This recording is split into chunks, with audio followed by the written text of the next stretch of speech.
Yeah, that sounds good enough. Well, I'm on Kickstarter right now. Stop playing. There we go.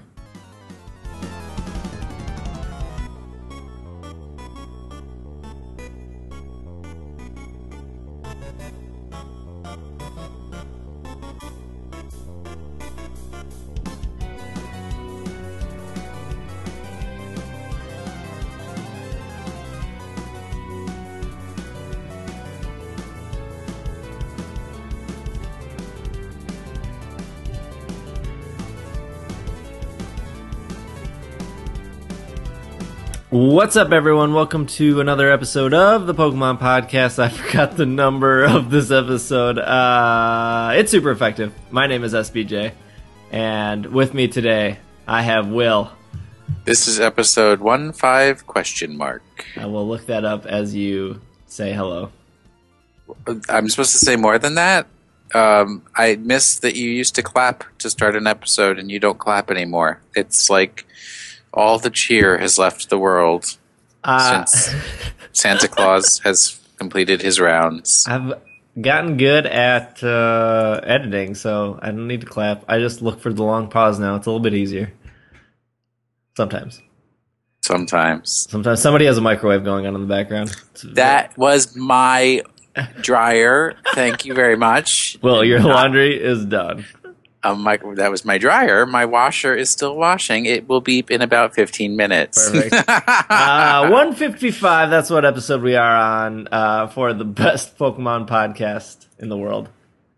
Behind Will, or maybe in front of Will, we have Micah. Hi, guys. Back again. I was trying to beat you to the punch on what number it was. I was not quick enough. Nope. Not skilled like me. We have... It's real disappointing. No Travis with us again, unfortunately. Travis is in Canada. He is in the great state of Canada. The great white. Wait a minute. The great state of Canada. It's they don't allow recording in that area, so he could not be on this episode. They're very anti-technology. Yeah, no microphones allowed. Their phones are only allowed to text, nothing more. Text and tweet. That's what we've learned from Canadians. But I'm sure as soon as they let him through Border Patrol, he will be on the next episode. I am not making any promises, though. So, unfortunately, we are stuck with Micah. And, Hey, I'm real sorry to disappoint everybody. I'll do my best to make it as quick and painless as possible. You both like Twin Peaks, so it's almost like... That's I true. like Twin Peaks. I'll do that. Twin Peaks is, in fact, amazing. I'm out of the loop I here. actually watched Twin Peaks when it was broadcast on broadcast television. I saw you said that the other day, and I honestly felt really jealous because I wish that I could have experienced that in real time. Waiting a week for every episode. I feel like there would have been, I don't know, maybe. Was there like a big... I feel like there wasn't that big of a following for that show. Because There was. it was cut short. No, there was a tremendous, huge following for that show, and I wish I could travel back in time and grab the artifacts that I had from it, all the fan artifacts and things that I had, so I could share them with you children. But those are lost to the whirls of history. See, but I feel like even if I had to wait a week between each episode, it would be amazing to experience the discussion between episodes. Which I feel like is an important part of the journey. It's like when our shows come off, there's just so much discussion and hype building to the next podcast. Yeah, but keep in mind, and this will truly break your heart, Micah, there was no internet when that show was first on, so the most discussion you would get... Oh, I mean person to person. Well, yeah, I mean the people you went to high school with, those idiots. Those idiots. Oh, man. Those dummies. Talk about Twin Peaks with a football player. That's going to get you real far. That'll get you laid. I wish. I am using a new microphone today, so if I sound different, that is why. I've been using a Yeti Pro for the last 100 and some episodes. So now I am using a different mic. I will not reveal the brand of that mic because I'm not sure if I'm comfortable with it yet. So I don't want to give any false hope out there for people who are looking to get into podcasting. To piggyback off that, transitions. I will be doing a intro to podcasting off podcast. That sounds weird. It'll just be one podcast of tips and tricks of how to podcast for people who want to podcast. I wrote up like a huge article, and then I realized that I'm the world's worst writer. So instead of publishing that article, I will just record what I wrote down. I feel like that would work better. So if you're interested in podcasting, that will be out sometime next year, early next year. I'm not going to make any promises of date because as of right now, my office is not set up. And I got to work on that. I also have to work on playing Pokemon, but we'll get to that in a second. Kickstarter stuff. The shirts are almost finalized. I'm just waiting for the final draft from the manufacturer person, my contact. So once they send me that draft, I look over the artwork one more time, even though it's artwork I provided, but I have to make sure the colors are correct. I will sign off on that, and then we will order the shirts. And I believe that takes 2 to 3 weeks for the shirts to get to me. And then I will be placing an order for the buttons and stickers sometime after that. Those are really quick. I usually get those in a week, so that's why there was no rush on that. And then that will all go out. And then as for if you are a sponsor, we have, I think, 3 or 4 sponsors. I will be getting in contact with you early next month. In January, this is our last show of 2014. Surprise, because we're recording this on December 29th. And if there was other reward tiers that weren't... Oh, to be on the show, I think that was the other biggest one. I mean, if you signed up for stickers, buttons, and shirts, those are all going out at the same time. Pillows, obviously, done. There's 10 pillows left, and those will go to the 10 backers who picked the pillows. But if you want to be on the show, again, it will be early contact, or it will be probably late January before I contact you to be on the show. I believe there are 18 of you. So if you did pledge to be on the show, don't worry, I haven't forgotten about you. We'll have to work out schedules of how that will work. The real game plan for 2015 is to do 3 episodes a month, guaranteed, hopefully for that 4th. But since we all have rotating schedules, that's why the last month has been very hard, because I went to record sometime last week, but Travis was in Canada, and the week before that, that was my last week of work before my vacation, so that was a very busy work week. So this has not been a good month, but we're trying to guarantee 3 shows a month for 2015. Yeah, shooting for 4. If not, we'll just do that 4th one on its own. How to Pick Up Dudes with Will Anderson. Somebody's got to teach me first. How to Pick Up Pokeburos. Pokemon, that's what you guys came here for. I don't know if I missed anything, but I guess we'll just dive right into some Pokemon news. This is kind of more of a throwback to a regular show. We're going to be talking a little bit about auras, but we're just going to run down some Pokemon news because there was a lot that happened in the last 2 months, and we're just going to talk about that, and that'll probably be the majority of the show. Let's start with the Pokémon World Championships, guys. That is taking place on Friday, August 21st through Sunday, August 23rd. Surprisingly, those dates line up. At the John B. Heinz Veterans Memorial Convention Center in Boston, Massachusetts. Massachusetts? Yeah, I thought that was a good twist, right? Is that not what the cool kids are calling it? I have no idea what they call it. Makalaki, for all I know. Ooh, I like that, Makalaki. I like the name John Behinds. John. That's really good, too. John Behinds. You'd think that they would name their convention center after some great patriot like Sam Adams or something, but no, they named it after the inventor of like toilet paper. They could have named it after like Captain Crunch or something. Is it Heinz, like Heinz? It's Hynes. Okay. So it's probably like Hennis or something. Oh, like yeah, that. I could be saying it wrong. But John B. Heinz is real good. It's real good. If you are part of the Pokemon TCG crowd, first off, I feel very bad for you. Secondly, as always, it is invitation only, meaning that you need to have an invite from the Pokemon organized play to compete. Last year, you needed 400 championship points in the Master Division. Oh, you needed 500. 500? Dang. This year, you only need 300, which I believe that's how it was prior to last year. Last year was like the crazy change. Yeah. So, I mean, to clarify, they did remove the grinder, right? yeah, but they added more. Didn't they add more cities? I thought it was like the. Well, first, it's confirmed that they did remove the grinder, which I'm pretty certain they did, but I could be just spewing complete misinformation now. I thought they did too, but So- I'm really out of the loop with the TCG stuff. Oh, I know. What a wonderful way to live. But That they game's have, stressful, man. That game is ha- super stressful.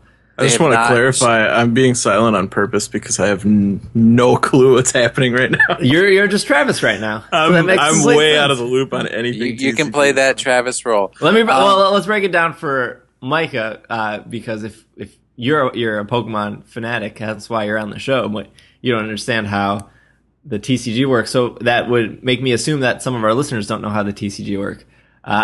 So championship points are points you get at the end of a tournament. So, for example, you would go to there's city tournaments, state tournaments, and then regional tournaments. And regional tournaments, of course, have more points, but also more people. State tournament, we'll say regional tournaments usually pour out 300 to 400 people. Yeah. And I think you get 120 points for winning, being number one.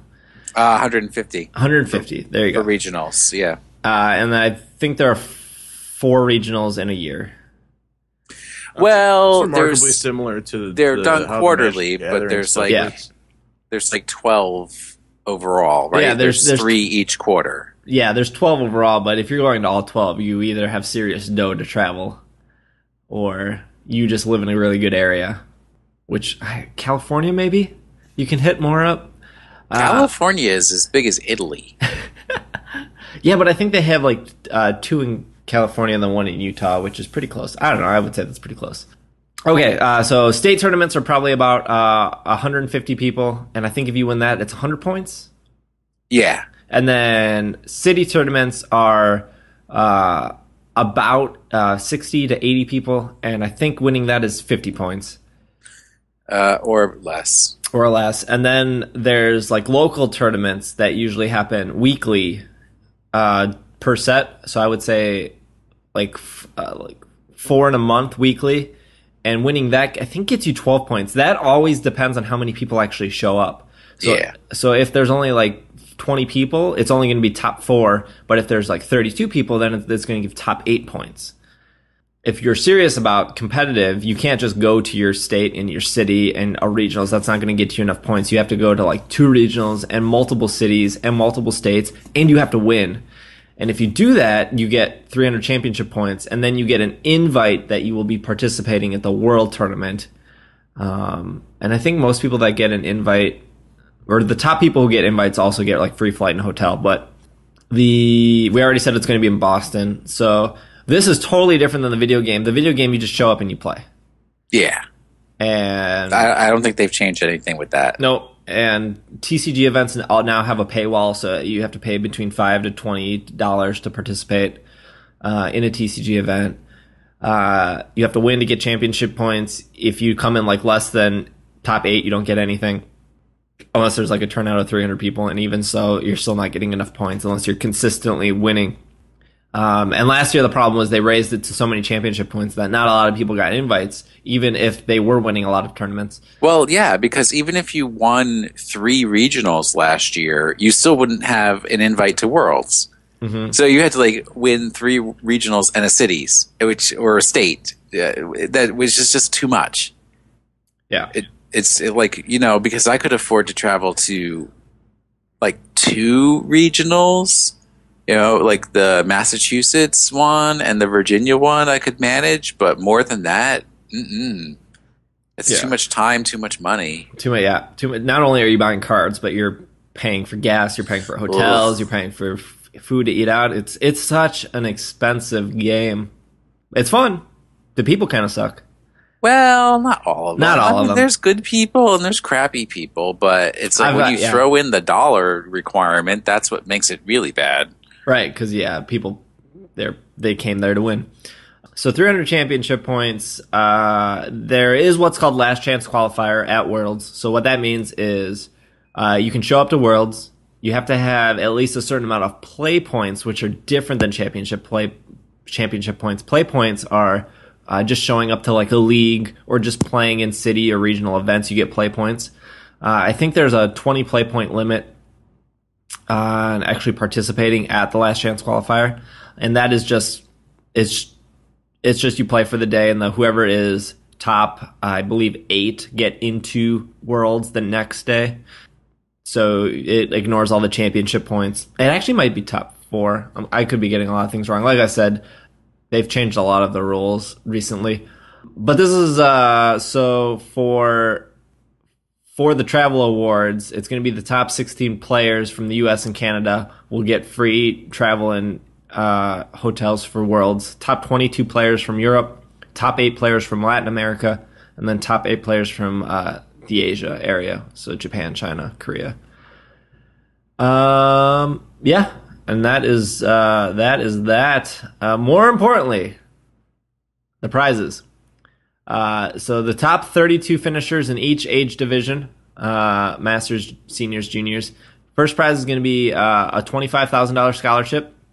Second prize is going to be a $15,000 scholarship. Third and fourth is $75,000. Fifth and eighth, $5,000. 9th through 16th, $25,000, and 17th through 32nd, $15,000. And then first through fourth place will also receive the Pokemon World Championship trophy. They will have championship points equal to the qualification level for the 2016 World Championship. So if you come in top 4, you're already going to Worlds next year. Top 4 will also get a travel award for the winner. And if you are under 17, I believe you also get a travel award for your parent or a legal guardian. You also get 2 boxes of the most recent current Pokemon TCG expansion, and you will get a factory sealed full set of the 4 most recent expansions. 5th through 32nd will also get 2 boxes of the Pokemon TCG, and they will get a specific amount of championship points, but probably not enough to get into Worlds, but enough so that they don't have to play as much as everyone else. Whew, a lot of information. And this is only for TCG. If you're a video game, you just show up and play. I think you have to have 1 play point.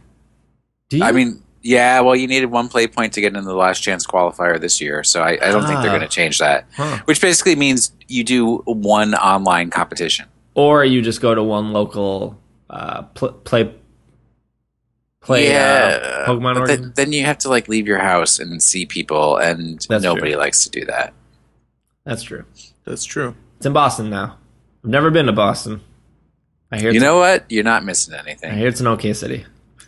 Okay is probably the best description you could give it. It's the okayest city. It's the okayest. The most okay. No, I mean Indianapolis is pretty okay. It is pretty okay. I mean, I love downtown Indiana, but I could never live in Indiana. Downtown Indianapolis. Downtown Indy. Those are, to be fair though, to back up, we spent a lot of time on this. Those are some pretty sweet prizes though. Yeah, they're giving away the farm. Man, you win nationals, you win worlds. You don't have to have a job that year. Oh wait, except it's a scholarship. It's scholarship. So, See, yeah. when I am a parent, I'm gonna push my kid into TCG really hard, so they can pay their own way to college. Not enough money. I mean, if they keep winning, they're going to, because juniors is, there's some pretty bad players. You see those little kids play, they're no good. Pokemon TCG is the next child pageants. I mean, some of those kids. You heard it here. Well, here's the thing. First. So, I've watched a lot of Worlds in the past because I've been to Worlds or even Nationals, and you get this like weird thing where the Masters, who is usually like in their 20s, they're super excited to win, right? They're really awesome. And then you get the juniors, which are the youngest, and they're like excited to win, right? But they're super shy, like, because they have all these people staring at them. yeah. And then you get the seniors who, like, obviously, like, graduated from juniors, or they're playing because they like Pokemon, but at the same time, they just hate their life. They're in, like, that middle school rut where, like, it's not cool to play Pokemon, and they're good at it, but they're like not ever excited to win. I've never seen a senior like jump up and like they're never as excited as masters to ever. And whatever, win. it's always cool to play Pokemon, It is always cool to play regardless Pokemon. of your age. But those seniors hate their lives. Middle school kids who are watch them listening, play that Pokemon. Just I don't think middle school kids listen to podcasts. That is like I could be wrong though. Man, I know 5-year-olds with iPods, so Yeah, I but they're mean- listening to like Katy Perry and I listen to Katy Perry. yeah, so do I. But they're not listening to podcasts. Is Katy this Perry is something you can listen to at any age. Is Middle this- school kids, if you're listening to Katy Perry, keep doing it. is this podcast available on Yik Yak?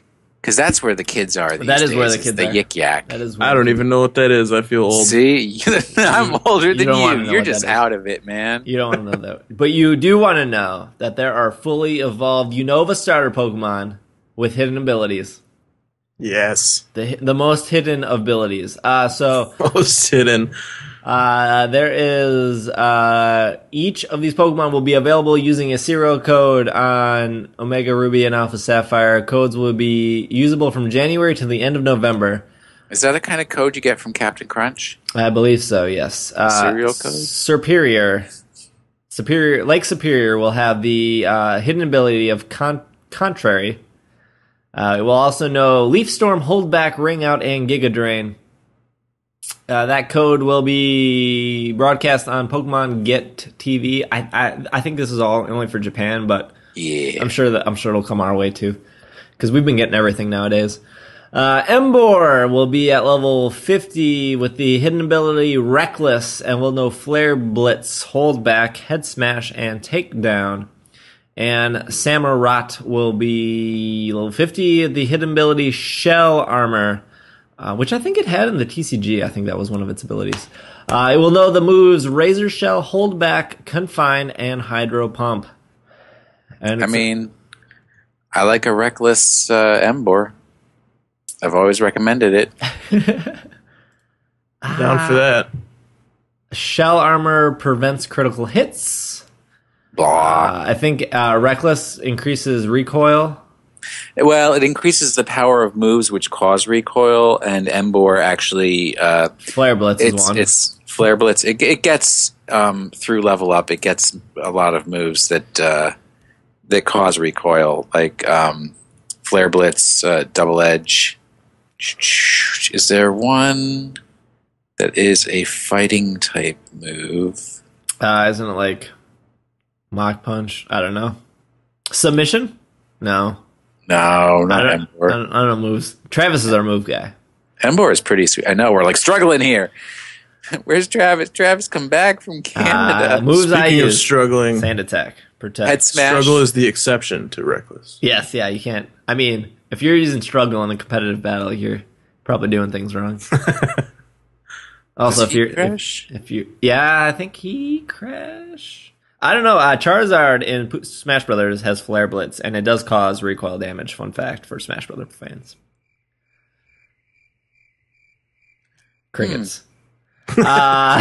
Contrary, if you care about Lake Superior, is the ability that causes all effects that would lower stats to increase instead. All Yeah, effects that's pretty good. would increase, then also decrease, so it's opposite. So I think like Curse and Leaf Storm then are really good because they normally decrease. Well, Curse decreases some and increases others, so that's not that good. But it does make it so that if somebody tries to use Swagger on you, that it kind of makes the Swagger actually less, Oh yeah. right? Because Yeah, but when I you- think Superior has a higher special attack, so... So Leaf Storm deals damage and lowers the user's special attack by 2 stages. So this would actually increase their special attack by 2 stages, Yup. which is, I think, really. I don't know much about competitive Pokemon battling, but I All know right, that so- sounds pretty good. Yeah, Superior is actually balanced between attack and special attack, so... But what does it? Is the majority of its moves are special. So mostly has special. Leaf Storm is definitely a special. Yep. And then when it's Mega Superior and gets Dragon typing and can learn Draco Meteor, that'll be awesome too. Oh, that is really cool. Right, But 'cause it would lose that ability, so you'd have to Leaf Storm before you Mega Evolved. Why would it lose that ability? Because doesn't Mega Superior have a different ability? It doesn't exist. Well, I'm saying when it does. It doesn't have to. Maybe. Not all Megas lose their base ability. I thought there was only 2 that kept them the same. Well, now there's 3. Mega Superior. Add that to your gravy train. Captain Christmas. Captain Christmas. I want to meet that guy. Yeah, he's probably pretty awesome. If you like Christmas music, then you probably like other music, which means that the Omega Ruby and Alpha Sapphire soundtrack are now available in iTunes. What a segue. What a segue. If you want 160 songs to clog your iTunes, this is the $9.99 available deal for you. US price only. I do really like that they're doing that they're continuing to release all the soundtrack stuff in iTunes. Yeah, I do too. I like any when you like a game so much that you want to buy the soundtrack, you know the game has done something right. Now, Auras is not that case. But there are other games in my life that fit that niche. Nietzsche. That's all we got. I mean, I've bought every soundtrack up to this point. I will probably buy this one.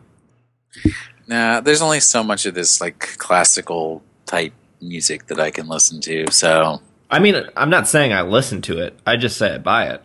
No, money's no good in the bank. Yeah, money is no good in the bank. You know this well. What about I do the actually stock like market? a lot of the music, especially when they get into like the more updated mixes of older tracks. I like a lot of the music from Black and White, but the music from all the other games is terrible. I want to say I like X and Y a lot, and I like Gold and Silver a lot. I mean, I feel like it's very cliche to say you like Red and Blue. I feel like Gold and Silver is probably my top soundtrack. Yeah, I got some Gold and Silver to talk about a little bit later. Pokemon's official website announced that the Pokemon TV app that has been available for iOS and Android is now available on Amazon Fire TV. Yes. There you go. Said someone who owns an Amazon Fire TV. Someone somewhere. Well, I'll tell you, my mom has an Apple TV now, and there was no Pokemon TV on that. There's none on the Pokemon TV. I wonder if this means Amazon Fire TV Stick. I have one of those because they were $20 on Amazon. That's what they would mean. No, Fire TV is different than Fire TV Stick. How is it different? There's because one's $40, one's $100. Are you sure? Mm-hmm. I have a Fire TV Stick because they offered Prime members the Fire TV Stick for $20 for 2 days only. And I bought it, and I plugged it into my TV upstairs, and I haven't used it. I've had it for like a month. So maybe I should check if Pokemon TV is available on it. I could answer my own question. Well, then I don't know what Amazon Fire TV is. Fire TV is like the square. It looks like the Apple TV. And the Fire TV Stick looks like the Chromecast. They're just covering all the markets, aren't they? Mm-hmm. Well, that's Amazon for you. I mean, if you got one, watch your Pokemons. So I've been out of the anime game for a long time, and I've still kind of had some interest. You met Trent. Is that his name? I did. I could tell you're from the boonies the second I saw you. What a guy. Is the Pokemon TV app, is it similar to Crackle in that like there's 10 episodes and then they after like a month or whatever they refresh it? Yep. There's 10 episodes per season. Well, per region, I should say. So there's 10 episodes for the Kanto region, 10 for Johto. They do a really good... I want to say they rotate it more than a month. I don't know if you know that, Will, but they do a really good job at like making the episodes relatable to like the season. So like right now, or I should say last week, they were all like Christmas-based episodes. Oh yeah, it's more frequent than a month, but maybe like every 2 weeks, 1 to 2 weeks. Yeah. But it's like, I mean, if you use it or you have kids that are into the anime, it's like 50 episodes every 1 to 2 weeks.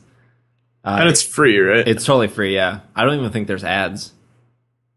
Man, I would pay like a subscription fee. Don't to let them know that. I mean, if they're had, giving like, it away Netflix, for free, you're like, oh my! Wait, there's this dude like driving down the street. He's like, "Here's some free ice cream. Enjoy this ice cream." And you're like, "I would pay $5 for that." And the next day he comes by, and he's like, $5 for ice cream. And you're like, I'll pay for it. Sorry, Johnny, you can't have any now. Could have had some yesterday. I see what Micah's saying. What I'm saying is, if it were like a Netflix service where they offered every season and every episode streaming, the problem I would pay like but $5 Netflix doesn't or whatever offer a month. every season and every episode. Right, that's what I'm saying. They I'm offer saying like 2 seasons worth. Yeah. The problem with Pokemon TV is you cannot watch episodes in order. That's what I don't like about it. And so it's very, I mean, for kids, I'm sure it doesn't matter at all, but obviously for sophisticated adults that want to get their Pokemon on, they need to follow a storyline. How mediocre that storyline is very jumbled when Pokemon just dishes 50 random episodes to you whenever they want.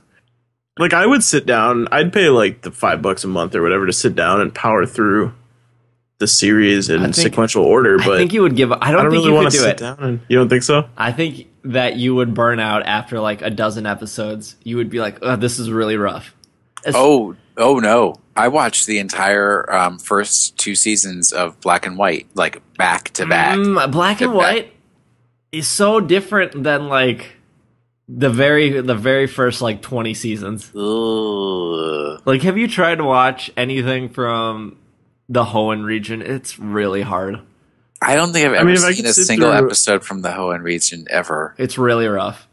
If I could sit through the like 200 whatever episodes of Indigo League and Orange Islands where it was every episode was Team Rocket doing the same nonsense stunt, like I feel like I could sit through more of that. Yeah, that's every episode that's ever been. But Black and White wasn't like Black and White referenced Team Rocket, but there were episodes where they didn't get involved with Ash, and those were actually like the better episodes.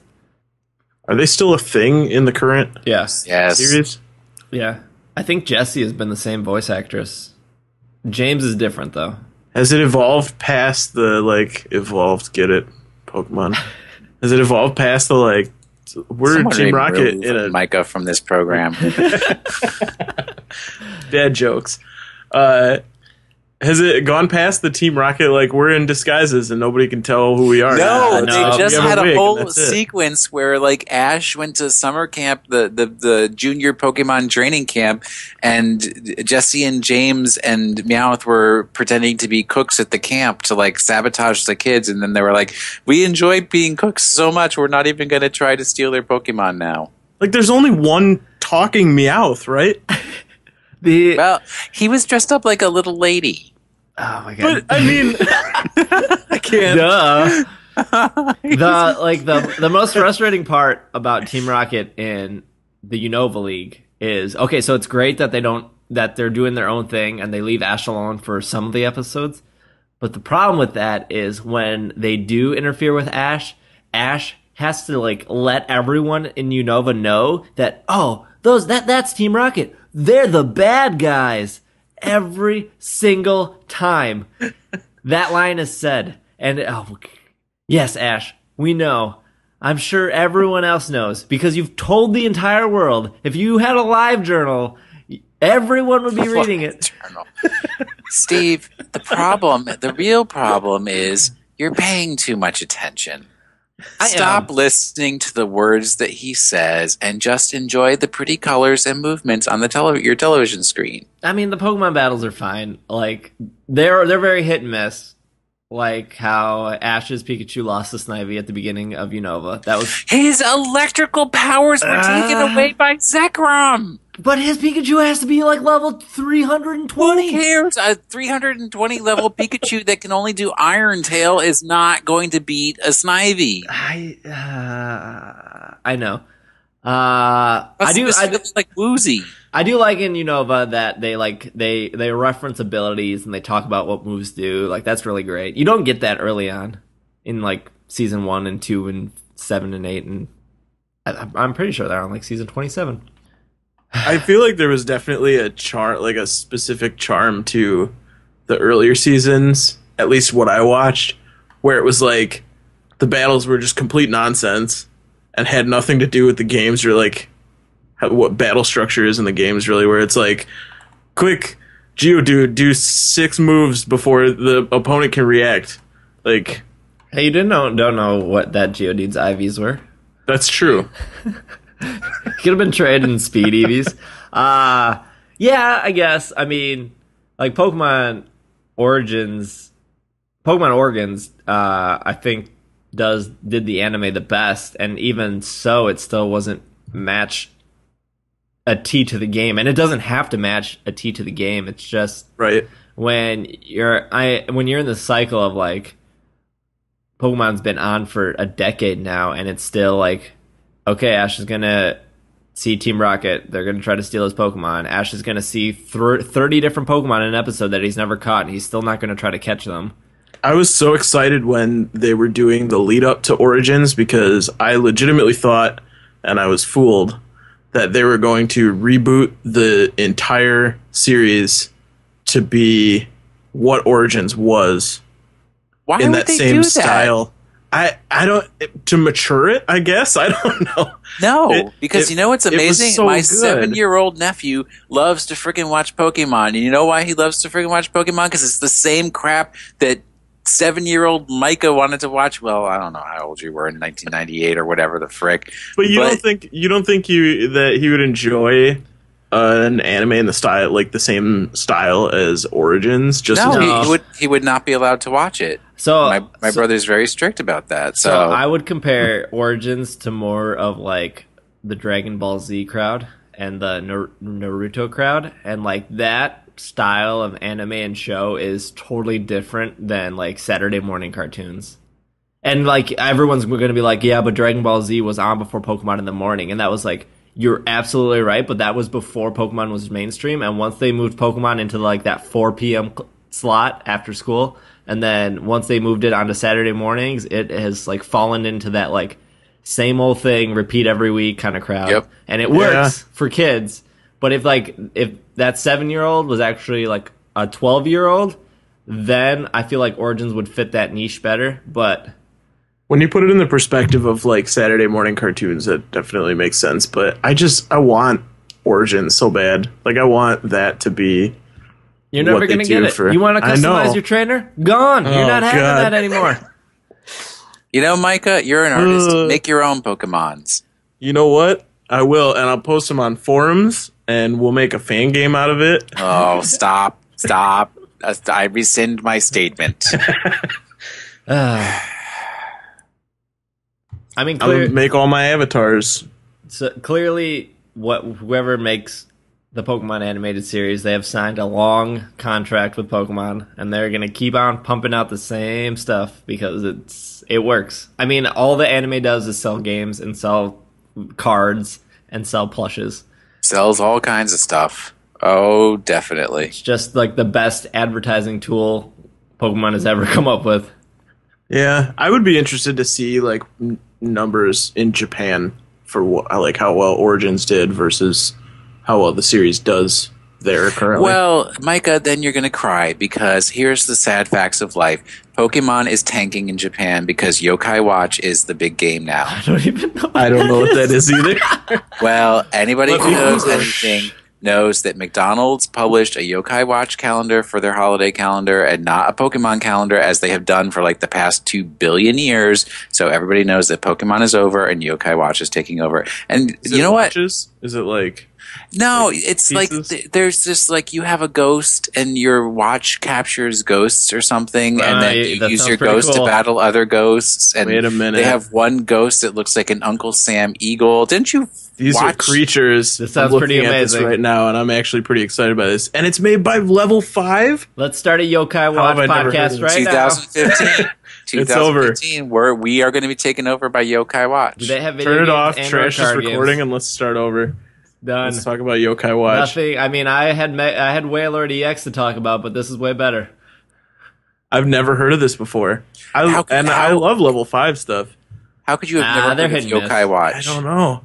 It is literally taking over for. I mean, Is there any kind of? Is there like a? Has it made it to America at all? It will be soon, I think, the cartoon, but not the game. Oh, that's heartbreaking. Well, if you watch the cartoon enough, then they'll bring the game over. All right, that's fair. That is fair. Is it on Saturday morning before and or after Dragon Ball Z? Dragon Ball Z is not on anymore. Here, are you ready? Let me just read this for our listeners who might want some information and education from this program, however mistaken they may be. Yokai Watch is a role-playing... I'm reading this from Wikipedia. Yokai Watch is a role-playing video game where the player searches around Sakura Newtown for yokai using the 3DS touchscreen. Players befriend yokai by giving them a food that they like before beginning battle, and after defeating the yokai, it approaches the player character and gives them its yokai medal, allowing it to be summoned at will. Yokai can also be acquired through an in-game gacha machine by collecting in-game coins or using play coins. So it's basically just like a different sounds like a slot version machine. of Pokemon. Sounds like Right, it Crossy sounds Road. like Pokemon. Except- I would be concerned that if they localized it, that it would do really, really poorly here, because for some reason, anything that's close to Pokemon It's just not. No. tanks in America. No. Nope. Yu-Gi-Oh was definitely close to Pokemon. And I don't know if that was close that enough, did not though. tank. what about Digimon. Dragon Dude? What is that game? Digimon? Monster Ranger? No, Dragon with the goose. Dragon Ball Z. No, Double Dragon? with the little things that look like drops. Power Rangers? No, Monster Ranger? I just remember, I don't remember Monster Hunter? specific ones, but there were a handful Dragon of games Quest? came Dragon out. Quest? That Oh was yeah, more Dragon cartoon. Quest. That was it. That's not really Pokemon though. That's just like a straight up turn-based RPG. Don't like- you fight and collect monsters? The No. gooey things? It's more like Final Fantasy. You Yeah, fight a lot of I would those say that- gooey things. I would say that the closest thing that we got that was like similar to Dragon Quest was oh boy. Final Fantasy. No, that game that came out for the PS3 that was It starts I'm with an blanking. N. It was really good. Viva Pinata? Nino Kuni. Yeah. Nino Kuni was very similar in that you could collected. I don't remember what they're like spirits or something, and you used them to battle for you, but you could also battle with them. It was very good. Bad timing though. But I don't know, like Invisimals and stuff like that, that things already that sounds were awful. I don't really know what that really is. close to Pokemon just always didn't do very well. Because everybody kind of looked at it and was like, oh, it looks like a knockoff Pokemon. I'm not playing that garbage. I'm just going to play Pokemon. I would be concerned that the same thing would happen here. Yeah, I mean, But I I do feel wanna like see there's this. a lot of things that when I was a kid knocked off Pokemon, but when I got older, I realized how different they were. Like Digimon is very different than Pokemon, and Yu-Gi-Oh is very different than Pokemon. But at first glance, it seems different enough. Yeah, I agree. That's all I got on that, though. I don't even know what we were talking about. talking about Yokai Watch, we were man. talking about the TV show, the Fire Stick. We got all the way here. Oh. Primal Clash. That's what you guys wanted to hear about. How long have we been talking? Well, let's take a break. Actually, we're gonna take a break. We got a little more TCG stuff, just some new cards to run through, and we got some other stuff to talk about. But yeah, we will be right back.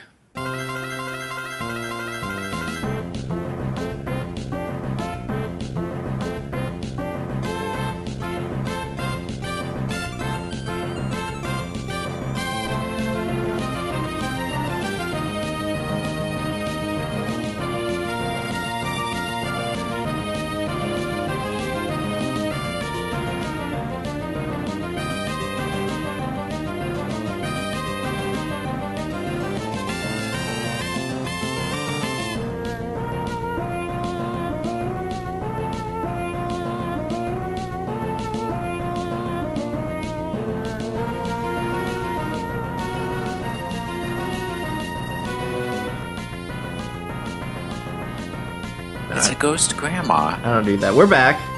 Ghost Grandmas. I'm not sold on this Yokai Watch. This is what we spent the break doing. You will be. They got a lot of cool cats, and I dig cats. I dig me some Esper and Meowstick. Both probably top 20 favorite Pokemon. Do they have a collectible card game wherein I could spend money to collect cards? Here, you only need 100 championship points to get to the World Tournament. And Speaking the World of- Tournaments in Cambodia. Speaking of cards, the next set, again, I'm not too diverse here on the TCG, but the next set here is Primal Clash. Got some new English scans. Looks like we have Camerupt EX, Sharpedo EX, and Gardevoir EX were leaked. And then before we've seen Wailord EX, Trevenant EX, Mega Aggron EX, and Wishcash as well. And let's see, Primal Clash will be available in the United States on February 4th. That's all we got for that. There is going to be Double Crisis Aqua vs. Magma box sets coming out in spring of 2015, along with Latios and Latias trainer kits. If you were to get into the card game, trainer kit's still the way to go. I think so. If you're getting into the card game, buy a trainer kit. Yeah. Yeah, that's usually the way to go. Other than that, Pokemon Center in Tokyo has some cool things. It looks like they have a whole bunch of new sleeves and a bunch of new deck boxes. And so this is what you need to do. Also, Amazon has their own Pokemon store in Japan, which is really awesome. So if you are going to be a TCG player, you need to import these cool sleeves and or deck boxes. So when you get to the table, you have something they don't, and that's intimidating. The game starts. Also, flick your cards. The game starts before you sit down. That's the thing. Also, right? don't flick your cards. Also, don't buy sleeves that match your deck because that gives away your whole surprise element. Did you see the sleeves that are there? Yeah. In the deck boxes? Yeah. That's pretty sweet. The Pikachu and the Charizard outfit is the greatest thing in the world. I don't even like Charizard, but Pikachu in the Charizard outfit, very awesome. I believe people call that the Pikazard. Ooh. Now, if That's Pikachu could evolve into Charizard, now would be talking. Actually, I wouldn't like that. Mega Pikalutions. That's pretty much it for news. There's a lot of card stuff coming out. I believe you can get your Beldum still in Auras. Is that still a thing? You can still download that? Yeah, I think you still can. I gotta do that. I got my Eon Pass, though. I don't know where to take it, but I got it. Eon Ticket. Eon Ticket, sorry. You take it to Norman. Who's Norman? Oh, that's your dad. My... How does this game work? Who is Norman? Tell me where he is. Did I meet this guy? I know who Wally is. I'm really good at stomping Wally into the ground. Oh my god, my nephew was like, yeah, when he first started playing Alpha Sapphire, he's like, yeah, I went to talk to the dad, and he's the leader of the fighting type gym, and I was like, Owen, because that's my nephew's name. I said, do you really think with a name like Norman, he's a fighting type gym?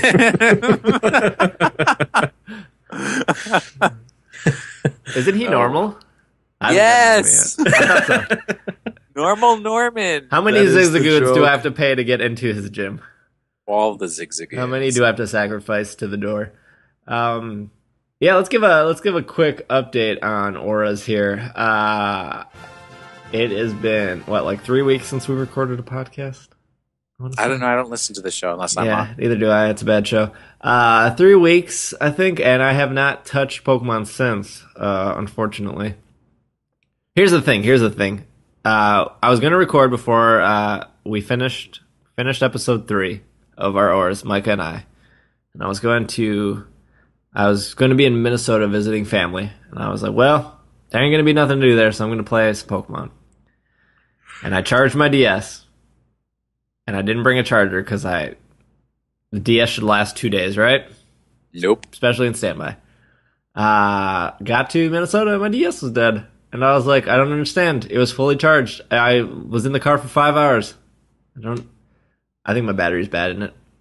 Could be time for a new battery. Street passing those Eon passes. I was just street passing every car on the way to Minnesota. Which, by the way, for some reason or another, we pass each other every day, and I have not received an Eon ticket yet. Well, my DS has been dead for like the last 2 weeks. All right, fair But enough. it was charged that Friday when I already had the Eon ticket for like a week.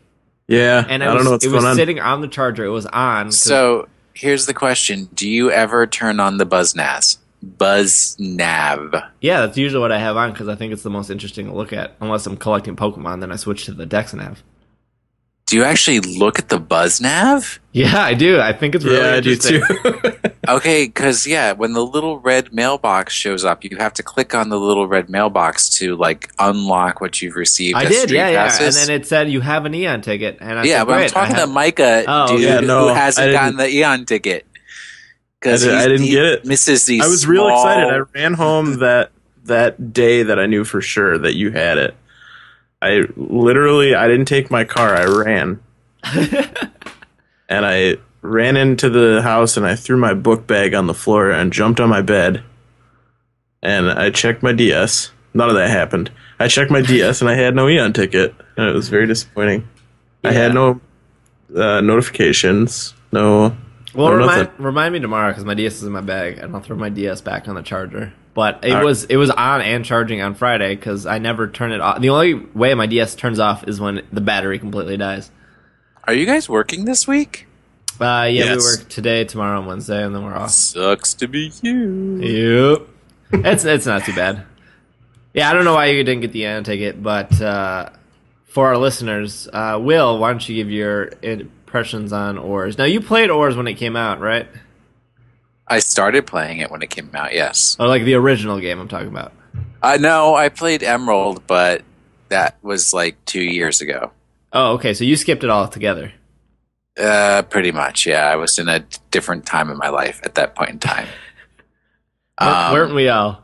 And that's probably my biggest problem with it, in that, I just finished Emerald literally in 2012, and most of the dialogue is exactly the same for as far as I've gotten so far.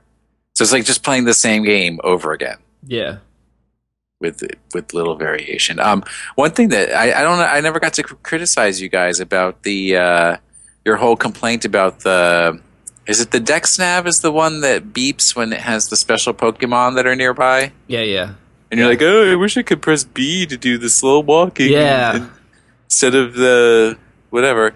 The reason that they did that was to make it hard to catch the special Pokemon. But it's not. No, I understood that. The problem that I had with this, my hand keeps slipping and I run and they're like, you were spotted and it went away. Like, just like in real life, your hand slips and you trip. Happens to me all the time, man.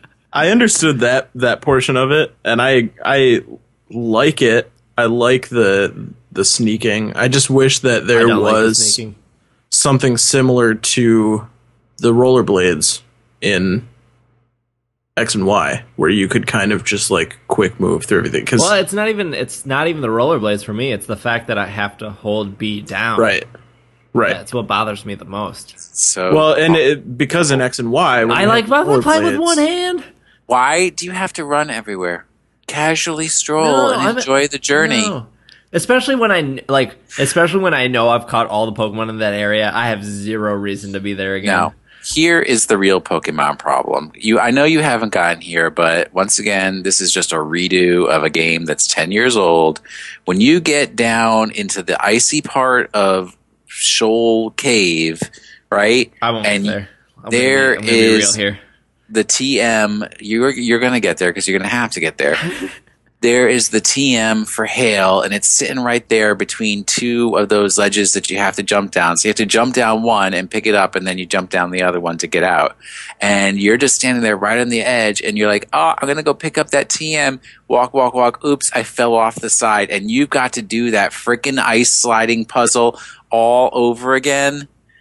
That is when you truly hate your life. Appreciate the sneak.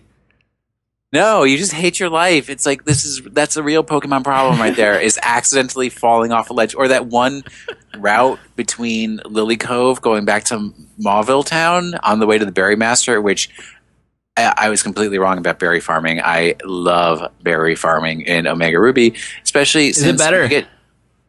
It's pretty much the same, except there's none of this crossbreeding or anything. But you still get to plant berries, water them, and watch them grow. Which But they're is all all I different. need. They're all in different places, though. Not when you get to the berry master's house. Oh, okay. So there is a berry farm again. Yeah. Okay, yeah. okay. Yes. Fields of berry. But anyways, on that route, when you're heading from Lily Cove to Mauville, it's like if you accidentally fall off a ledge, there ain't no going back. They specifically advertise that one as this is a one-way route. Haha, screw you.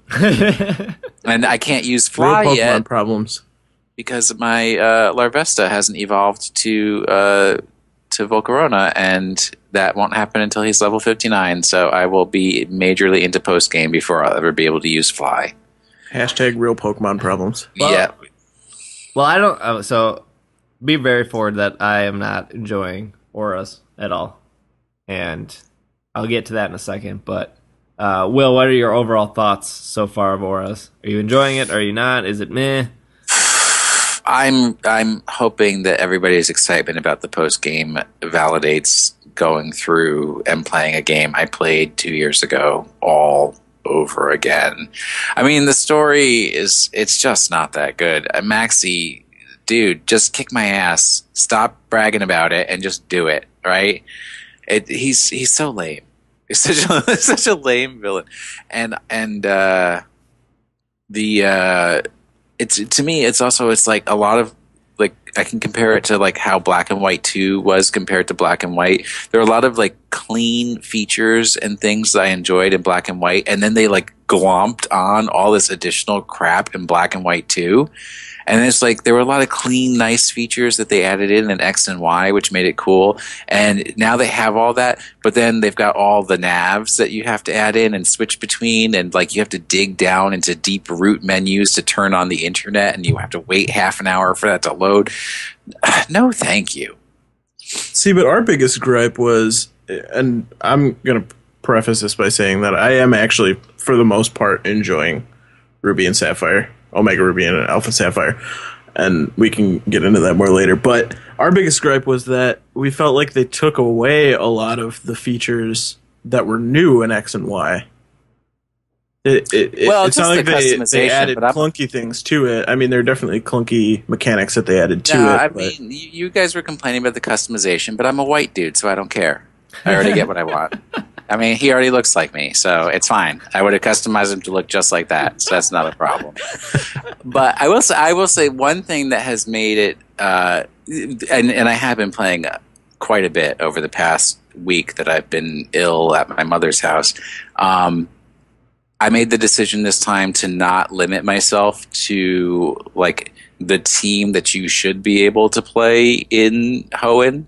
So my team is like 2 Unova Pokemon, 2 X and Y Pokemon, and then 2 Kanto Pokemon or something weird like that.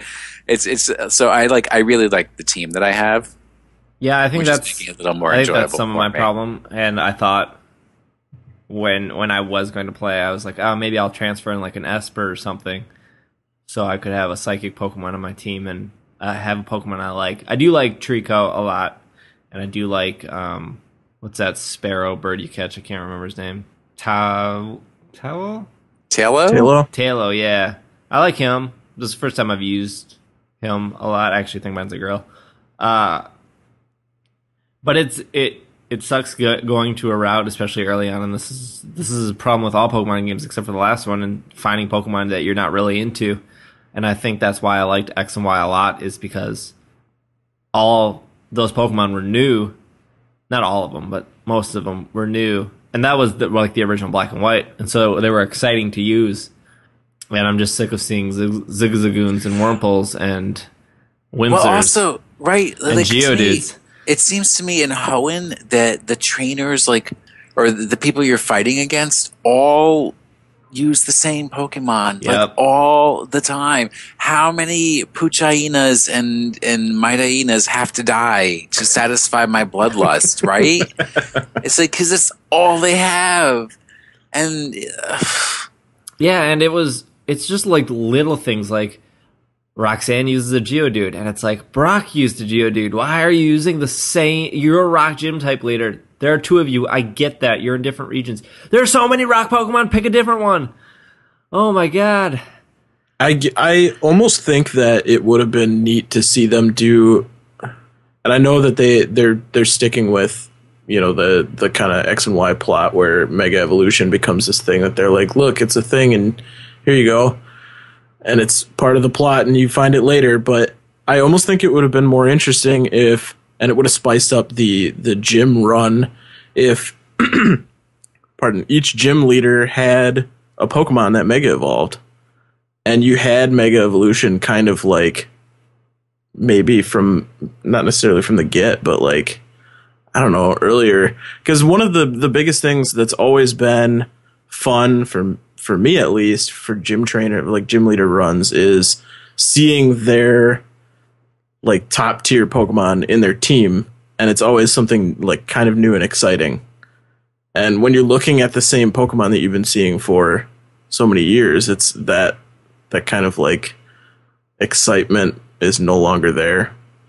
Yeah. And we talked a lot about like the gym leader, the gym badge mechanics, and how that's kind of like become an afterthought at this point. Yeah. But well, I think the best thing this game could have done, especially to keep my interest and to keep other people's interest, is to not come out a year after X and Y.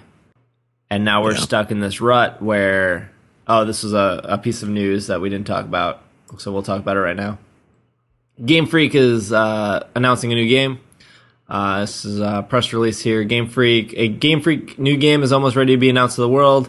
What type of title the long-time Pokemon developers are planning to make is still unknown, whether it's property of Nintendo or something completely different.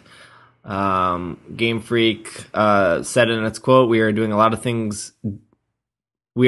of different things to respect our next project. So right now we are focusing on getting ready to announce it. We sincerely hope from the bottom of our heart that it's worth checking out once we get to that point. So this could be a couple different things. It could be a totally new game. It could be Pokemon Z or Pokemon Emerald 2 or something of the sort. We don't know what it is, but I feel that's like a good transition, because my question to you guys is, would you, being that you feel the way you do about, or us being a year after X and Y, would you have felt differently, or would you have been more excited to have like Pokemon Z with, you know, as in the same vein that they've done, you know, Diamond, Pearl, Platinum, Ruby, Sapphire, Emerald? I don't think it would have been whatever game, whether it was Auras or Pokemon Z or something else. I think, to me, it was being a year apart and being burnt out. I look back and I was super excited for what got me back into Pokemon was the remake of Heart Gold, Soul Silver, and I loved it. That was such a Pokemon high for being out of Pokemon for several years, and that's when I started recording, and that piggybacked right into Black and White, which was all new Pokemon. And looking back several years ago when Black and White came out, it wasn't actually that good of a game. It was fine. Take that back. It was okay. Like it wasn't better than Heart Gold, Soul Silver. Heart Gold, Soul Silver was so full of, it had 16 gyms, 2 regions. Yes, it was a remake. It had Pokemon that followed you. There's so much to do in that game, and I know people say post-game, and whatever. That's fine. Everyone has their own style. Yeah, I understand what you're saying. And even post-game in Heart Gold, Soul Silver was another 8 gym badges. Like, yeah, it was. I mean, something. It's hard to hold a candle to Gold and Silver though, because there was so much in Gold and Silver. Right, but we haven't. And I feel like since. At least those were the strongest games in the series. So Black and White, if I'm not mistaken, was a year after Heart Gold, Soul Silver. And so everyone rode that hype train. It was great. And then a year after that, we got Black and White 2. And that game was terrible. It was bad. It wasn't good. It was the same old. And again, I'm sure Black and White 2 would have been better for me if they would have waited a year. And so I barely played Black and White 2. I got to Skyla. And that was after going back to it after several months of not playing. I got to Skyla. And that was okay with me because I loved X and Y. I played that game. I beat that game in like a week. And that was recording, so that's what took me so long, is I had to stop to record, otherwise I would forget stuff. And I beat that game in a week, and I was very happy with it, and I continued to play it after. And I'm like, when it comes to the game, I just really like collecting now that I've been in the competitive scene, I've been in the battling scene. I like collecting Pokemon, and I love Pokemon Bank. I was super happy that now I could keep all my Pokemon there, and I think I just got burnt out again. So whether it would have been Auras or Z, I feel like I would have been burned out. But in a year, when they announce another Pokemon game, because they're on this year's schedule, I'm sure I'll be just as excited for it, because I'm not playing that much of Auras, and I like don't want to finish it because I'm not enjoying it. But I'll play it for you guys to keep going with it in the story. But I've played Ruby and Sapphire already, and it wasn't that memorable that time around. It's not that memorable this time around. Yeah, I mean, I can agree with that. I know that there are a lot of people who really, really wanted the remakes for Ruby and Sapphire. And those people aren't vocal anymore. Let's be real here. Like, there were so many people begging for that game. And when you look at Twitter, it's like they fell off the face of the earth. Like, they were so happy they just exploded. And they're not tweeting anymore.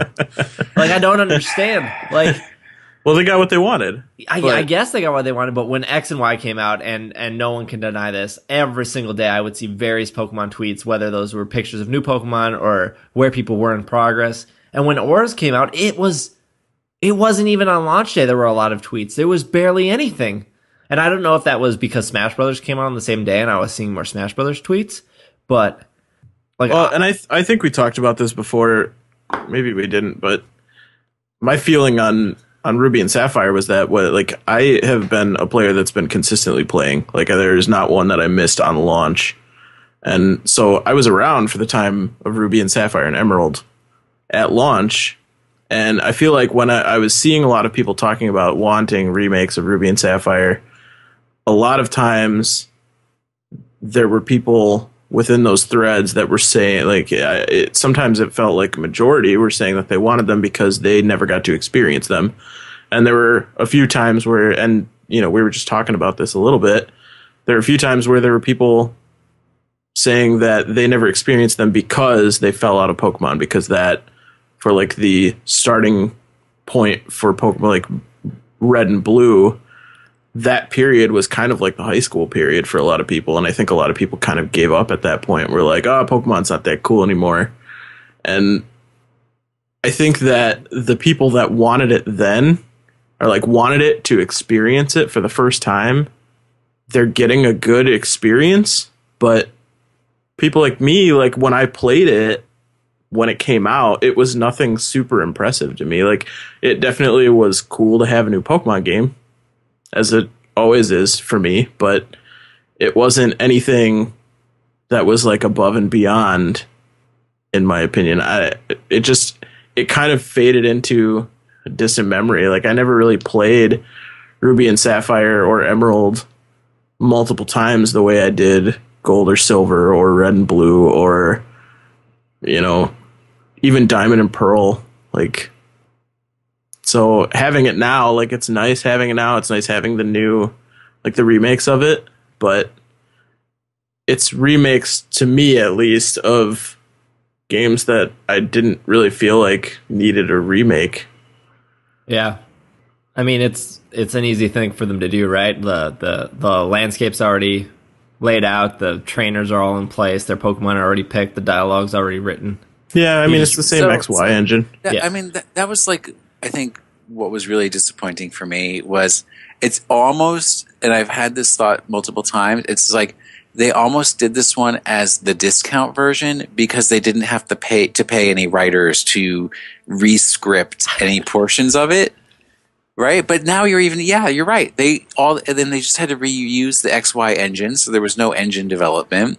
But my sincere hope from when they announced that they were going to be returning to the Hoenn region was that it would be a different story. It would be a different story that takes place in Hoenn, which, you know, they could have still used the same maps and everything like that, but they could have told a different story, and they didn't even bother to do that much. Yep.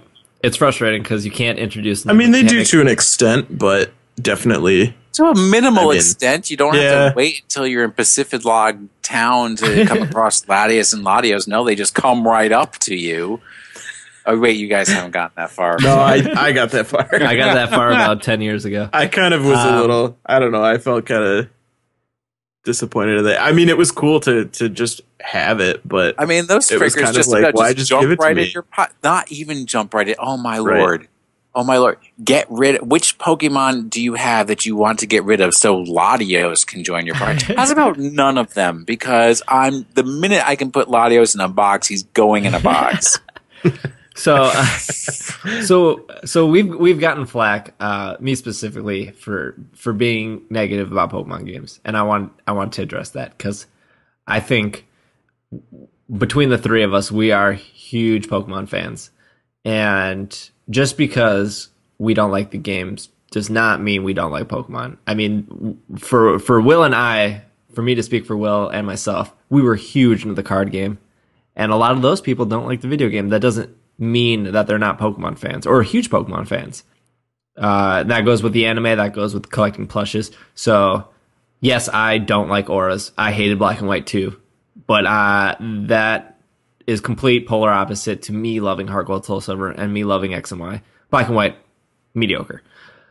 But the reason we complain, and the reason I specifically complain, is because I want Pokemon to be better. And we're at a point now where we got the same game we got 10 years ago, and that's unacceptable. Like, yes, you made it with an engine, but I don't know how much longer I can do 8 gyms in a row when it's nothing. Like, it is just get to point A and get to point B and hope that there's a good enough end game. And so if Game Freak's announcement is something great, awesome. But if it's, Pokemon Z, I don't know if that's going to be enough to rock the boat into me going him and haw about it. Well, Yeah, and just to add on to that, we are Pokemon fans and we're allowed to be disappointed. That is perfectly acceptable. Yeah, when Steve and I talked about this last time, the phrase that I used was, it's hard to be so close to something and not be critical of it. Like, to be so involved in something that it takes over a portion of your life, like, even if it's just that you claim it as your favorite game of all time, like, it's taken over your life to some degree, and it's hard to have something have that effect on you and not be critical of it because you want to see it be the best that it is. And if it does something to disappoint you, then why wouldn't you be vocal about it, I guess? Like, like the best thing I got for Christmas was the Pikachu Snowman plush. I was like, oh my god, this is so cool. There's a freaking plush I will set on my desk. But man, I love it. It's sweet. It's Pikachu in a snowman. Does it have a bucket on its head? No, I don't think so. Maybe it has like a little fez. Yeah, actually. Yeah, remember it was the fez and we got called out. It was buckets. Yeah, my sister got me it for Christmas, and it's freaking awesome. It's really cool. Where was I going with that? Oh yeah. So what I suggest to you guys is Polygon. They're a video game review site, kind of like Joystick or not Engadget. Giant Bomb or whatever. You check video game news if you don't. Anyways, there's a podcast called Quality Control by Polygon. And what they do is they spend about 20 minutes and they talk about new games when they come out. And there is one on auras, and it's really interesting because the interviewee, the person asking the questions, doesn't like Pokemon at all. Doesn't really play. I think the only Pokemon game he played was Red and Blue. And the person answering the questions, the person who reviewed Pokemon, is a Pokemon fan, played them all of them, and his viewpoints on auras kind of hit mine spot on. Brian says, for several years now, Pokemon games are released on an annual schedule, but I rarely hear this brought up as much as I do for other games like Call of Duty and Assassin's Creed. Do you think the frequency of Pokemon releases has undermined innovation in the series? I don't know if it's frequency as much as it's just like I'll be frank with you. I have no goddamn idea why they aren't experimenting at all with this franchise. And when they do, it's always like these spin-off, off-brand things, which are typically not super great. So I don't know. Maybe there's a reason. They got it right once, and they just want to keep Going to the well? Right. I think they have this fear that like if you don't go for the 8 gym badges and you don't go for the Elite Four, it's not a Pokemon game. Like to them, that is what a Pokemon game is. When really, like, I don't know. I did a piece earlier this year, a feature on hacked Pokemon ROMs, where people basically made their own homebrewed Pokemon games, and a lot of the stuff that they were doing was actually really bizarre and really clever, like a zombie apocalypse Pokemon game, and stuff like that. And obviously, like, Nintendo would never do anything like that, but I mean, it is interesting to see this a basic functionality of catching and training and these deep role-playing game systems being used in some other format other than this shit that we've been doing for 16 years, because at the end of the day, in every Pokemon game since those original ones, the story and the critical path of these games is almost always the worst part. And it's crazy because it seems like the thing that would be easiest to address. Mm-hmm. I have no idea. It's beyond the pale. We're to the point where if you're a Pokemon fan, how are you okay with just doing 8 gyms over and over, and the gyms aren't challenging, and they do a little bit of a puzzle, and there's some kind of end game, and we're at the point where we're just playing the same game every year, and now it's every year because for the last 4 or 5 years now, we've gotten a game every year, and it's almost like they're not special anymore. They're just pumping them out like Call of Duties or like Madden. And when I think about that, I don't want Pokemon to be like Call of Duty or Madden. I don't want that at all. But Call of Duty players and Madden players are totally okay with minor changes every single year. And that's what we've been getting with Pokemon. And that is unacceptable. And that is why I dislike auras. And that's kind of where I stand on it. So I'll tell you one thing that's positive. One thing to look forward and be hopeful for. I'm pretty sure my prediction for whatever new game they announce, it's most likely going to be set in like a region that is next to Kalos. So it's kind of be like Gold and Silver, in that it's like the next region over and may have some interaction with Kalos. And my hope would be that it's going to be a Pokemon Ranger extension, because I love playing Pokemon Ranger. I like drawing circles. I actually really enjoyed the Ranger games too. I thought they were really good. And maybe it was just out of like the need for something that was different. But listen. Can you imagine if they do like one Pokemon main series game alternating every other year with a Pokemon Ranger game? Would that not make things that much better than people who don't like Pokemon Ranger? You know, every other year or every 2 years they get a new Pokemon game, but then there's a 2-year break between them. And people who like just love playing Pokemon anything will get a new game every year, but it's not like 8 gyms, right? Every year, you know, 1 year you get Pokemon Ranger, you draw circles for half an hour trying to win the friendship of a Pokemon. The next year you do your 8 gyms. And this is another thing that I've said to multiple people that I've talked to about this, but I almost would just be happy if, like, I don't know that it's necessarily that it's 8 gyms over and over. I almost would just be happy if they made the 8 gyms something memorable again. Like the gym battles used to be, like, getting a gym badge used to be the big thing in the Pokemon games, and it's become all these like stories of somebody's trying to take over the world, and like, I mean, it's always been that to a degree, but that's become the foreground plot, and the gym badges and the gym trainers have become like a background plot that's like not really necessary except to push the story along. I want to see like something that spices that up, like make them an event, like make it memorable. If I had 8 gyms that I had to go through, I would be perfectly fine with that. Give me like as 10 long as it were, gyms. like, Give me some variety. Yeah, I mean, you know, spice it up a little bit, but I think that's a great idea to return to that same principle of Gold and Silver, where you get some level of a remake and that you see, you know, previous gym leaders and you see previous areas and stuff like that. But you also get an entirely new area ahead of that. Like, that would be great. I wouldn't mind going back to Kalos. It's almost like the video games are like the TV show, where they know these 8 gyms work, and we're going to tie in some story that frankly, I don't care about. When I play Pokemon, I play that as myself going through on my journey. I don't need no story about world domination. In Red and Blue, that was fine with Team Rocket, interfering. But once you were done with that, you moved on.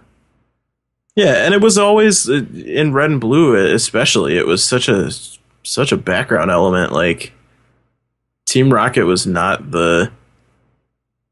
I mean, and you're never gonna get a Pokemon game with the main twist point of Giovanni being the 8th gym leader. That was right. That was so cool, and that will always be cool.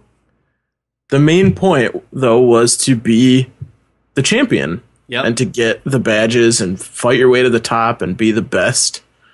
And now it's less about being the best and more about like saving the world. And I don't know, it doesn't do it for me. It spiced it up from the repetition of just doing like having the plot just be being the best. But now it's to a point where it's kind of stagnated again. Yeah.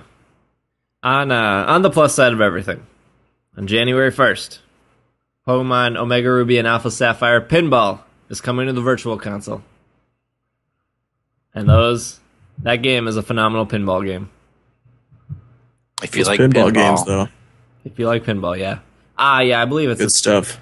January 1st, so in like 3 days, yeah. Yeah. It's a phenomenal pinball game. That's all we got. That's all we got for that. So instead of doing Pokemon of the week, thought we'd spice it up and do Pokemon Center item of the week. Because I forget all the time that Pokemon Center exists, and I don't want it to go away. It went away. We had it for several years, and then they closed down, and they just reopened it this year. And I don't want it to go away again because I like being able to buy a plush on demand. And there's some pretty sweet stuff on there. Yeah, there is some sweet stuff. So the Pokemon item of the week for today is the Fall Fennekin coffee mug. It is your ceramic 1.3 pound coffee mug. It holds 12 ounces of liquid. I don't know what that is in Canadian terms, but 12 ounces of American liquid. It is American liquid. Microwave safe. Specifically. But not dishwasher safe. You gotta hand wash this. It is a white mug with an orange inside. Has Fennekin on it with some little fire leaves. It is $14.95. Usually ships in 24 hours. 3 reviews, all 5 stars. Let's read the reviews. Hey, that's a cute mug. I know, it's really adorable. Sweet. It's probably one I of the like best it a items lot. right now. Probably it is cuter than the Winkin' Pikachu mug. Oh, sweet. One of those reviews is from Appleton, Wisconsin. I know where that is. All right. It's north of Oshkosh, isn't it? Yeah. It's what is it, Mike? About 3 hours away from us? 4 hours? About 2 hours. 3 hours.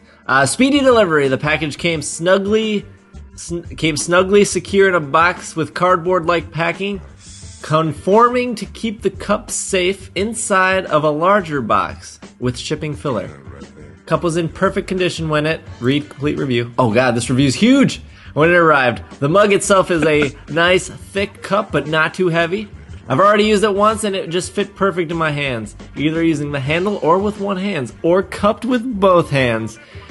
It warmed up just enough to keep my hands cozy with hot chocolate inside, but it didn't get hot like some of those other mugs do. The design really sold me. The moment I saw it online, I had to have it. What you can't see in the design is its very vinyl applique. Ooh, French.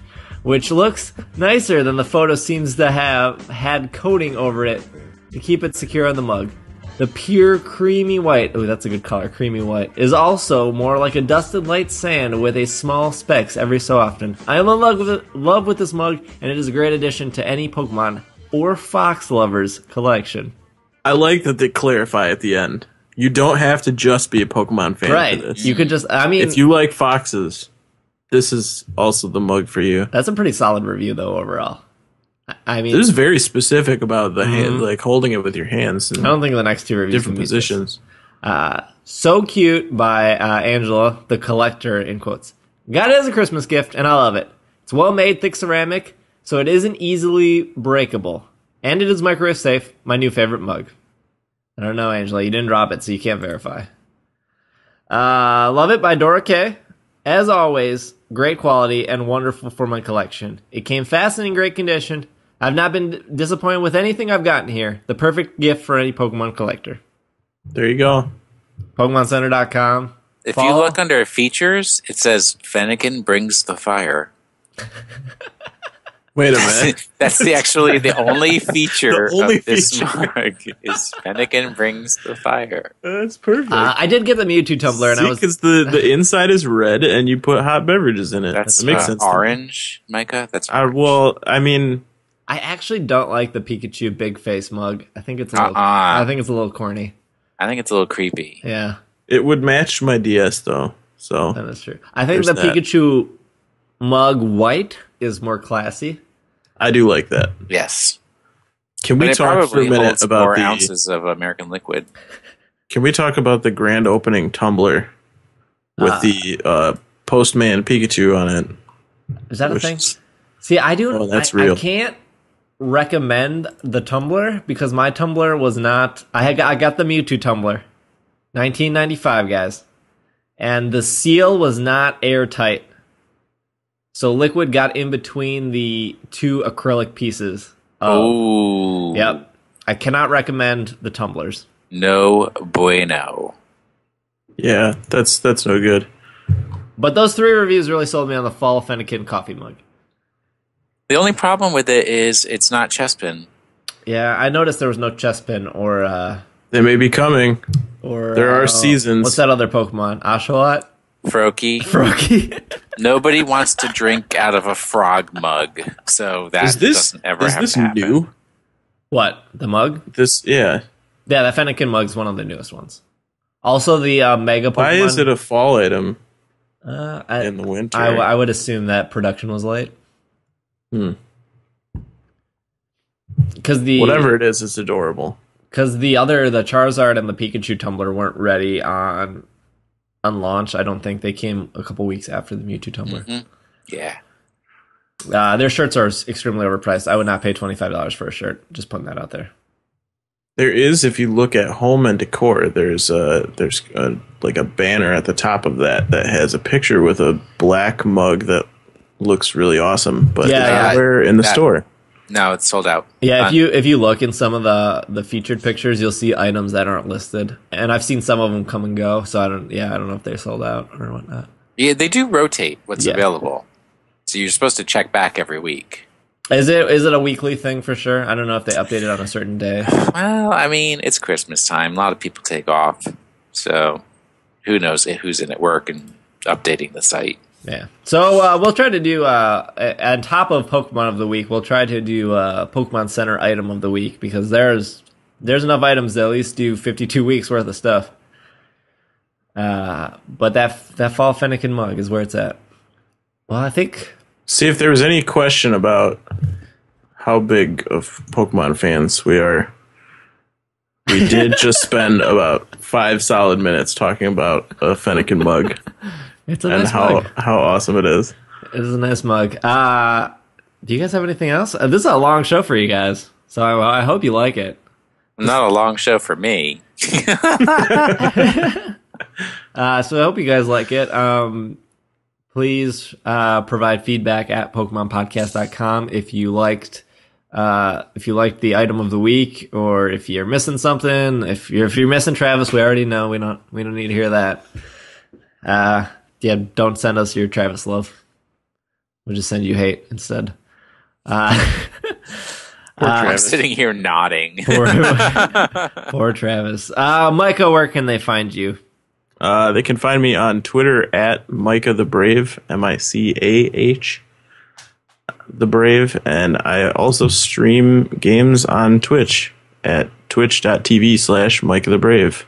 I am on a hiatus right now, though, as I have acquired some new equipment, and I'm trying to get it all to work properly, and it's a challenge.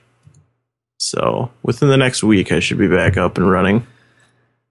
Cool. Will, where can they find you? I guess on Twitter, Wash in the Sink, WASHINTHESINK. I mean, that's fine. Don't come looking for me. There's just not much going on there. It's worth it. It's worth Go it. find him.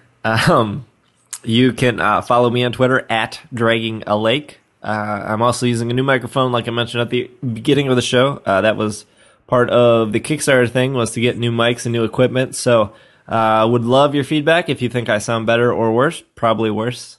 But if you noticed the quality was a little bit different, please let us know. And if this microphone is the one, we will provide Will and Travis and others that frequently appear on the show the same equipment so they can sound better as well. You can also follow Pokemon Podcast on Twitter at Pokemon Podcast. You can like us on Facebook, facebook.com/pkmncast. We are on iTunes, Stitcher Radio, Scatter Radio, PokemonPodcast.com. You can listen to us directly on there, as well as, however, I think we're in the Windows Store somewhere. Somebody showed me a picture of us being there. So if you use a Windows phone, I'm sure you can find us there. Or if you're listening to us some other way, you've obviously found us. So thank you for listening. We will be back probably not the first 2 weeks of January. We're going to get this equipment thing settled off. I'm going to finish my office so sound quality is a little bit better, not as echoey, and get the crew back together to get you regular Pokemon podcast episodes. So probably about 2 weeks for our next episode. But thank you all for listening. If you haven't done so, please leave us a review in iTunes. But this has been even if you don't listen to us on iTunes, leave us a review there, because that's how people find us, in iTunes and stuff. This has been another episode of the Pokemon Podcast, and we are Yokai Watchers. Super. Oh, dang. Yep, Yokai Watchers. Yokai Watchers. I mean, I'm alright with those cats, but the other things, no bueno. The Grandma Ghosty. Yeah, That samurai beetle, man. No, not doing it for me. I'm sold on the samurai beetle.